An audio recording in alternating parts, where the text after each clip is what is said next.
On the 13th of May 1865, bushranger Johnny Gilbert was killed not far from here. An informant had tipped off police of his whereabouts in the Binalong Creek, and he was subsequently shot.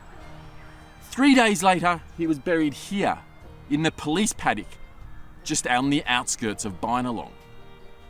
Now fast forward to 1894, when famous Australian poet Banjo Paterson publishes his ballad How Gilbert Died.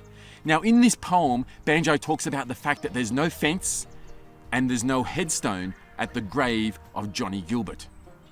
The poem must have had some effect, because not long after, a headstone mysteriously appeared, and then a fence was erected around the gravesite.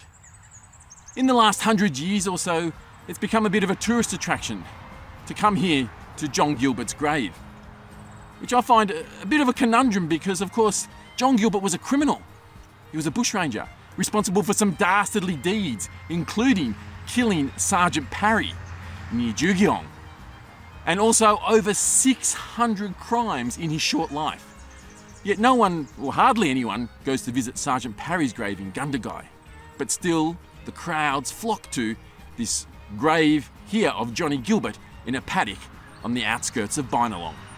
Most people who come to visit bushranger Johnny Gilbert's grave do so with no one else around, but for, of course, maybe a squawking cockatoo or a rabbit running through the bush. But today, I'm going to meet someone at Johnny Gilbert's grave. It's celebrated performance poet Robyn Sykes, and Robyn is going to recite Banjo Paterson's famous poem, How Gilbert Died, by Gilbert's grave. How about that? What a treat. So Robyn, how many times have you recited that poem at Gilbert's grave? Have done it before. We had a reenactment, the 150 years since Gilbert died. We had that in 2015, and I said it up here with relatives of Dunn who were here, and at that reenactment we had the relatives of Hall as well.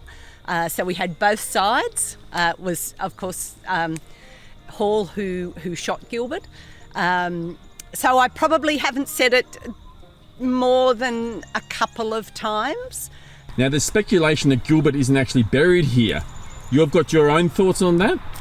I've heard various rumours. One is that he was buried here and then his body was exhumed and taken elsewhere. I like to look for evidence, and there is no, as far as I know, there's no evidence. Well, actually, there's no evidence to support any of it. So I keep an open mind.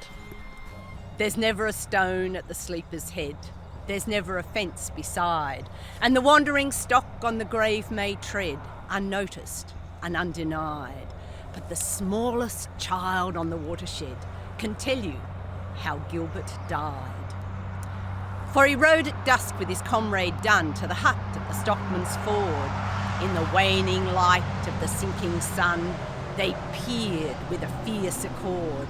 They were outlaws both, and on each man's head was £1,000 reward.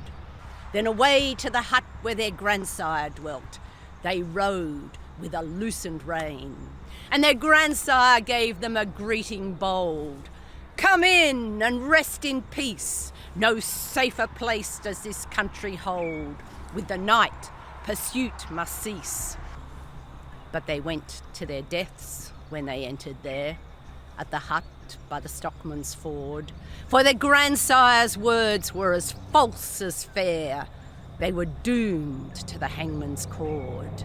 He had sold them both to the black police for the sake of the big reward. With rifle flashes the darkness flamed. He staggered and spun around. Then they filled his body with rifle balls as it lay on the blood-soaked ground. There's never a stone at the sleeper's head. There's never a fence beside, and the wandering stock on the grave may tread, unnoticed and undenied. But the smallest child on the watershed can tell you how Gilbert died.